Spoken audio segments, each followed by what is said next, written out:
지난 시간 우리는 아브라함이 조카 롯을 구하기 위해 그돌라오멜과 그 연합을 쳐부수는 장면을 함께 살펴보았습니다. 아브라함은 목자들끼리 다툼 후에 이미 자기의 갈 길을 간 롯을 구하기 위하여 자신의 사병 318명을 이끌고 그돌라오멜을 쫓아가 롯을 구해왔습니다.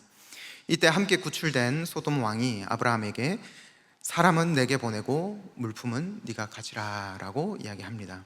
당시 고대 근동의 관습에 따라 전쟁에서 승리한 자는 패배한 왕과 백성 그리고 모든 재물에 대한 소유권을 주장할 수 있었기 때문에 아브라함에게는 당연히 소돔의 모든 것을 취할 정당한 권리가 있었습니다. 하지만 아브라함은 14장 23절에 네 말이 내가 아브라함으로 치부하게 하였다 할까 하여 내게 속한 것은 실 한 오락이나 들매끈 한 가닥도 내가 가지지 아니하리라 라고 이야기합니다. 분명히 아브라함에게는 소돔 왕의 모든 것을 취할 권리가 있었지만 그는 실 한 오락이나 들매끈 한 가닥, 즉 신발끈 하나도 나는 가지지 않겠다라고 이야기합니다.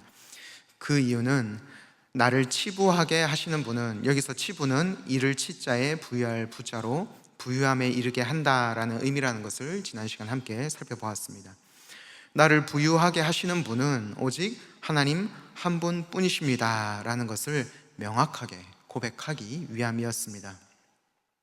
아브라함은 자신이 남의 것을 빼앗아 부유하게 되는 사람이 아니라 오직 생존과 번영을 주관하시는 하나님이 자신을 부유하게 하신다는 것을, 자신은 하나님의 사람이라는 것을 분명하게 알고 있었습니다. 그리고 오늘 본문 1절에 하나님은 아브라함에게 찾아오셔서 이렇게 말씀해 주십니다. 이후에 여호와의 말씀이 환상 중에 아브라함에게 임하여 이르시되 아브라함아 두려워하지 말라 나는 네 방패요 너의 지극히 큰 상급이니라. 이후에라는 표현은 바로 앞에 그돌라오멜과의 전쟁에서 승리한 직후를 말씀해 주고 계시는 것입니다. 하나님께서는 아브라함에게 두려워하지 말라라고 말씀하십니다. 하나님께서는 두려워하지 말라라고 말씀하신 이후에 나는 내 방패요 너의 지극히 큰 상급이라 라고 이어서 말씀해 주고 계십니다. 아무리 대단한 왕이라 하더라도, 그리고 그들이 연합하여 세력을 이룬다 하더라도 하나님이 함께 하신다면, 하나님이 그의 방패가 되어 주신다면 두려울 것이 없다는 말씀입니다. 또한 소돔 왕의 재물을 모두 돌려보내며 전리품을 하나도 취하지 않아도 하나님이 그의 친히 상급이 되어 주심으로 아브라함은 결코 두려움이 없다라는 것을 말씀해 주고 계시는 것입니다. 그러나 하나님의 이 말씀을 듣고 아브라함은 이렇게 대답합니다. 2절과 3절에 아브라함이 이르되 주 여호와여 무엇을 내게 주시려 하나이까 나는 자식이 없사오니 나의 상속자는 이 다메섹 사람 엘리에셀이니이다. 아브라함이 또 이르되 주께서 내게 씨를 주지 아니하셨으니 내 집에서 길린 자가 내 상속자가 될 것이니이다. 하나님이 내가 너의 방패란다, 내가 너의 상급이란다 라고 말씀해 주시자 아브라함은 하나님이 저의 방패가 되어 주신들, 저를 지켜주신들, 그리고 제게 아무리 좋은 것을 주신들 무슨 소용이 있습니까? 하나님께서 제게 자식을 주시 않으셨기에 이 다메섹 사람 엘리에셀이 저의 상속자입니다. 제 가정의 계보가 끊어졌으니 하나님이 아무리 좋은 것을 주신다 할지라도 그것은 내 가족이 아닌 다른 사람에게 다 넘어가 버리고 맙니다 라고 아브라함은 대답합니다. 아브라함의 이 대답을 통하여 그가 진정으로 두려워하고 있는 것이 무엇인지를 우리는 발견할 수 있습니다. 아무리 대단한 승리를 거두고 한 민족의 왕이 내 앞에 나와 굽신거린들 무슨 소용이 있겠습니까? 그리고 앞으로 더 큰 전쟁에서 승리하고 더 많은 왕들을 굴복시킨들 무슨 소용이 있겠습니까? 아브라함에게는 자식이 없으니 이 모든 것은 이후에 다 남에게 넘어갈 것들입니다. 이 가정에는 아무것도 남지 않을 것입니다. 우리 가정 안에 생명이 없으면, 그리고 내 안에 소망이 없으면 이 모든 것은 잠깐 손에 쥐어졌다가 다 빠져나가 버리는 모래와 같은 것들입니다. 아브라함이 가장 두려워한 것은 전쟁을 이기느냐 지느냐 혹은 재물을 더 가지느냐 못 가지느냐가 아니라 우리 가정에 생명이 없다는 것이었습니다. 자신에게 아무런 소망이 없다는 것이었습니다. 앞서 하나님께서 아브라함을 부르실 때 창세기 12장 2절에 내가 너로 큰 민족을 이루고 내게 복을 주어 내 이름을 창대하게 하리니 너는 복이 될지라 라고 말씀하시며 너로 큰 민족을 이루게 하겠다라고 약속을 하셨고, 그리고 또 바로 앞에 그돌라오멜과의 전쟁에서 승리하게 하시며 하나님이 아브라함을 보호하시고 또한 능력으로 이 모든 것들을 이루어 주신다는 것을 경험하고 체험하도록 인도하셨지만, 아브라함은 여전히 자신이 늙었고 그리고 아내도 늙었고 지금 자식이 없다는 이 현실에 그는 벗어나지 못하고 있는 것입니다. 아브라함은 하나님의 약속을 받았지만, 그리고 불가능한 일을 이루시는 하나님의 역사를 경험했지만, 그 은혜보다 지금 자신이 처한 상황, 노쇠하고 자식이 없고 아무런 소망이 없는 이 상황이 그에게는 더 크게 보이는 것입니다. 그래서 그는 절망 가운데 이렇게 이야기하는 것입니다. 하나님이 아무리 좋은 걸 주셔도 무슨 소용입니까? 제게는 소망이 없습니다. 우리 가정의 끝은 결국 죽음과 소멸뿐입니다. 하나님께서는 이렇게 자신의 상황에 함몰되어 있는 아브라함을 내버려 두지 않으시고 그를 그의 상황에서 꺼내어 주십니다. 4절과 5절에 여호와의 말씀이 그에게 임하여 이르시되 그 사람이 내 상속자가 아니라 내 몸에서 날 자가 내 상속자가 되리라 하시고, 그를 이끌고 밖으로 나가 이르시되 하늘을 우러러 무뼈를 셀 수 있나 보라. 또 그에게 이르시되 내 자손이 이와 같으리라. 아브라함은 자신과 사레가 자식을 낳을 수 없을 것이라 단정하고 이미 상속자까지 정해 두었습니다. 하지만 하나님은 말씀하십니다. 그 사람이 너의 상속자가 아니다. 내 몸에서 날 자가 너의 상속자가 되리라. 하나님은 노쇠하고 자식이 없는, 인간의 눈으로 볼 때 절망적인 상황에 놓여 있는 아브라함을 인간적인 눈에서 벗어나도록 하나님의 눈에, 시선에 머물 수 있도록 그를 옮기십니다.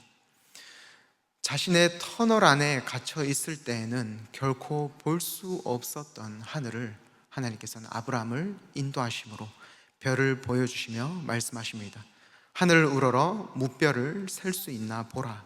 또 그에게 이르시되 네 자손이 이와 같으리라.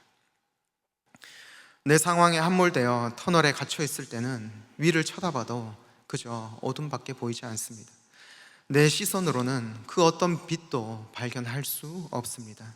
하지만 아브라함이 인간의 시선이 아니라 하나님의 시선으로 보자 어둠 가운데 밝게 빛나는 별들을 발견하게 됩니다. 하나님이 약속하신 무수한 별들, 그들이 모두 자신의 자손이라는 그 소망을 아브라함은 품게 됩니다. 그리고 6절 마지막에 아브라함이 여호와를 믿으니 여호와께서 이를 그의 의로 여기시고 라고 말씀합니다. 이를 통해 믿음이란 우리의 시선의 변화라는 것을 발견하게 됩니다. 믿음은 내가 중심이 되어 세상을 판단하던 시선을 거두고 하나님 중심의 관점으로 세상을 바라보는 것입니다. 내 계획이 아니라 하나님의 계획을 신뢰하고 내 계산이 아니라 하나님의 약속을 의지하는 것, 그것이 바로 믿음인 것입니다. 나의 시야를 하나님의 시선에 맞추고 보이지 않는 현실 너머에 지금도 역사하시는 하나님을 바라보는 것, 이것이 바로 아브라함이 여호와를 믿으니 라고 말씀하셨을 때의 믿음인 것입니다. 아브라함은 여전히 자식을 낳을 수 없는 상황 가운데 있습니다. 그의 몸은 여전히 늙었고 그의 사례 또한 변한 것이 하나도 없습니다. 현실적으로 달라진 것은 없지만 그는 하나님을 믿었다라고 말씀합니다. 왜냐하면 상황이 변했기 때문이 아니라 그의 시선이 변했기 때문입니다. 이제 그는 자신의 불가능을 바라보던 자리에서 자신의 눈으로, 자신의 시선으로 나를 바라보던 자리에서 이제는 하나님의 약속을 바라보는, 하나님의 시선으로 세상을 바라보는 자리로 옮겨졌습니다. 인간의 한계를 바라보던 눈이 이제는 하나님의 열심을, 하나님의 일하심을 바라보는 눈으로 바뀐 것입니다. 하나님은 그 믿음을 보시고 의로 여기셨다라고 말씀합니다. 이전에 내 시선으로 내가 보고 내가 판단하던 자기 중심성을 철저히 내려놓고 이제는 하나님의 시선으로 보고 하나님의 판단을 따르며 하나님 말씀에 순종하는 것, 이것이 바로 하나님이 의로 여기시는, 하나님이 기뻐하시는 믿음인 것입니다. 우리 또한 아브라함과 같이 터널에 갇혀 하나님이 보여주시는 것을 보지 못할 때가 있습니다. 현실이 너무 어둡기에 하나님의 말씀을 듣고는 있지만 그 말씀이 나에게 와닿지 않을 때가 있습니다.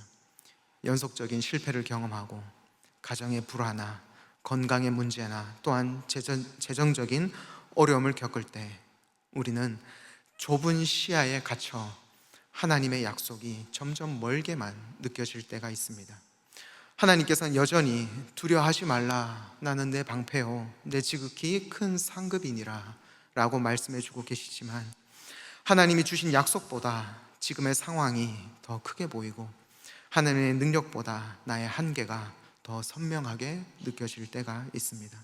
그래서 말씀을 들어도 내 마음은 여전히 터널 안에 있는 것만 같을 때가 있습니다.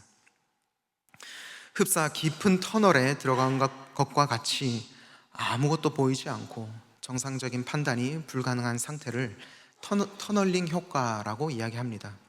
터널에 들어가면 시야가 굉장히 좁아지는 것처럼 외부적인 압박이나 심리적인 압박이 우리를 덮쳐오면 우리의 시야는 굉장히 좁아질 수밖에 없습니다. 우리의 마음이 평안한 상태일 때는 정상적으로 판단을 내릴 수 있지만 뭔가 당황스러운 일을 겪거나 급하게 결정을 해야 하는 압박을 받으면 실수하거나 놓치는 게 많이 생기죠. 이를 악용하는 게 바로 사기꾼들이나 보이스피싱범들입니다. 당장 빨리 돈을 보내지 않으면 큰 손해를 볼 것처럼, 큰일 날 것처럼 사람을 정신없이 몰아붙이고 이번 기회를 놓치면 다시는 이런 기회가 오지 않는다고, 빨리 돈을 입금하지 않으면 통장이 압류될 수 있다고 이러면서 사람의 혼을 빼놓죠. 그러나 잠시 한 발자국만 떨어져서 생각해 보면 이거 사기구나, 이거 말이 안 되지, 이거 보이스피싱이구나, 이거를 알 수 있을 텐데, 하지만 그 당시에는 정상적인 판단이 불가능합니다. 왜냐하면 외부적인 심리적인 압박이 너무 심하다 보니 시야가 좁아져서 봐야 할 것을 제대로 보지 못하기 때문입니다. 사탄이 우리에게 사용하는 계략도 이와 마찬가지입니다. 사탄은 우리가 하나님의 시선, 하나님의 관점으로 보지 못하게 하기 위하여 우리를 터널로 밀어넣습니다. 하나님이 내게 주신 은혜에 감사하기보다 끝없이 남과 비교하게 만들며 절대 뒤처져서는 안 된다는 강박 가운데 우리를 몰아넣습니다. 그래서 당장 이 문제를 급하게 내가 내 힘으로 해결해야 할 것처럼 당장에 어떤 수단과 방법을 사용해서라도, 거짓된 방법, 그리고 다른 사람의 것을 빼앗아서라도 급한 불을 꺼야만 할 것처럼 우리를 압박합니다. 하지만 허우적거릴수록 더 깊이 빠지는 늪과 같이 이 땅의 방법은 우리를 구원하기는커녕 더 경쟁적이고 더 잔인한 사회로 우리를 밀어 넣을 뿐입니다. 이처럼 사탄은 문제보다 더 크신 하나님, 이 문제를 통하여 나를 만들어가고 계시는 하나님을 보지 못하게 하기 위해 우리를 터널로 더 깊숙이 밀어 넣습니다. 우리를 이 터널에서 절대 빠져나가지 못하게 하기 위하여 사탄은 수단과 방법을 가리지 않습니다. 그리하여 우리는 흡사 사기꾼에게 걸려든 사람처럼, 그리고 보이스피싱범에게 걸려든 사람처럼 우리는 정신없이 나의 것을 사탄에게 다 내어주고 맙니다. 우리가 이 끝없는 터널에서 벗어날 수 있는 방법은 우리 안에 있지 않습니다. 왜냐하면 우리는 내 시선에서 내가 벗어날 수 있는 방법이 없기 때문입니다. 그러나 이 터널에서 벗어날 수 있는 유일한 방법은 바로 아브라함의 하나님, 하늘에 수많은 별을 만드시고 아브라함에게 수많은 별과 같이 많은 민족을 너에게 주겠다, 많은 족속을 이루게 하겠다 약속하신 하나님, 그리고 그 약속을 성실하게 이루신 능력의 하나님만이 우리의 구원인 줄 믿습니다. 우리가 내 시선, 내 관점을 내려놓고 하나님의 시선을 회복할 때 우리는 비로소 발견하게 됩니다. 지금까지 단 한 번도 우리는 내 힘으로 뭔가를 해결할 수 있었던 적이 없었다는 것을 말입니다. 우리의 모든 걸음이 하나님의 은혜였다는 것을 우리는 내 시선을 내려놓을 때 비로소 발견하게 됩니다. 나의 시선을 내려놓고 하나님의 시선을 회복하는 것, 나의 시선이 틀렸다는 것을 겸손히 인정하고 하나님의 시선을 간절히 간구하는 것, 이것이 바로 기도입니다. 우리가 기도할 때 우리는 지금도 날 위해 성실하게 일하시는 하나님의 능하신 팔을 발견하게 됩니다. 지금도 날 포기하지 않으시고 내 삶 가운데 놀랍게 역사하신 하나님의 능력을 우리는 기도할 때 발견하게 됩니다. 흡사 보이스피싱이나 사기에 빠져들다가 정신을 차리는 것처럼 우리는 기도할 때 비로소 정신을 차립니다. 또 내가 내 시선에 빠져들고 있구나. 사탄이 또 나를 터널로 밀어놓고 있구나. 내가 하나님의 시선이 아니라 내 시선으로 보고 있었구나. 우리는 이것을 기도할 때 비로소 깨닫게 됩니다. 기도할 때 우리는 칠흑 같은 어둠 속에서 별을 만드시는 창조주 하나님의 손길을 발견하게 됩니다. 그리고 그 하나님의 손이 지금도 내 삶을 성실하게 인도하고 계심을 발견합니다.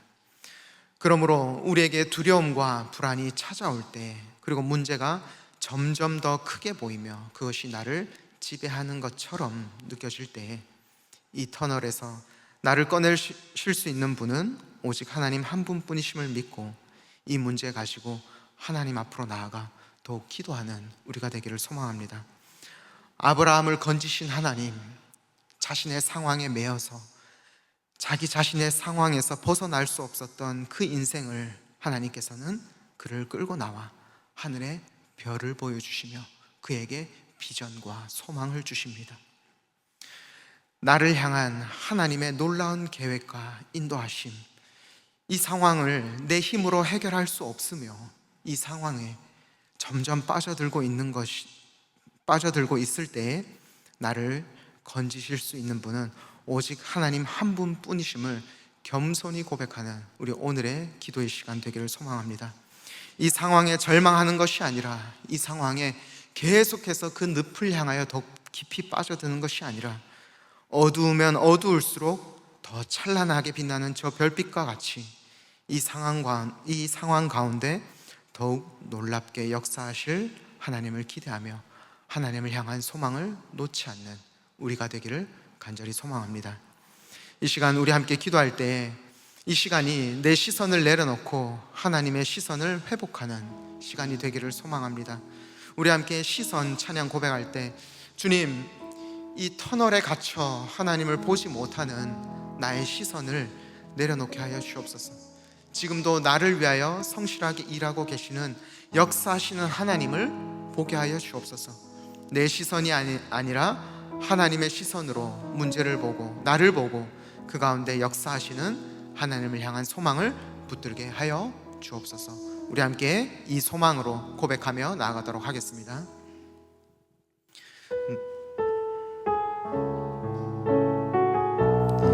함께 고백합니다. 내게로부터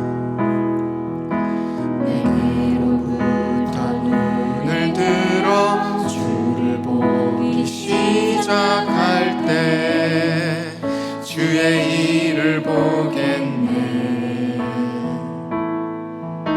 내 작은 마음 돌이키사 하늘을 꿈꾸게 하네. 한 번 더 고백합니다. 내게로부터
모든 시선을 주님께 드리고 전능하신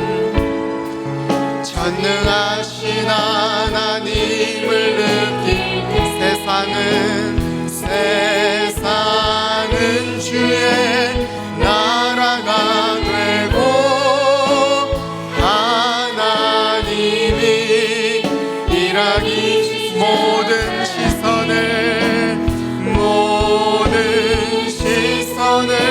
주님께 드리 살아계신 하나님을 느낄 때 살아계신 하나님을 느낄 때 내 삶은 주의 역사가 되고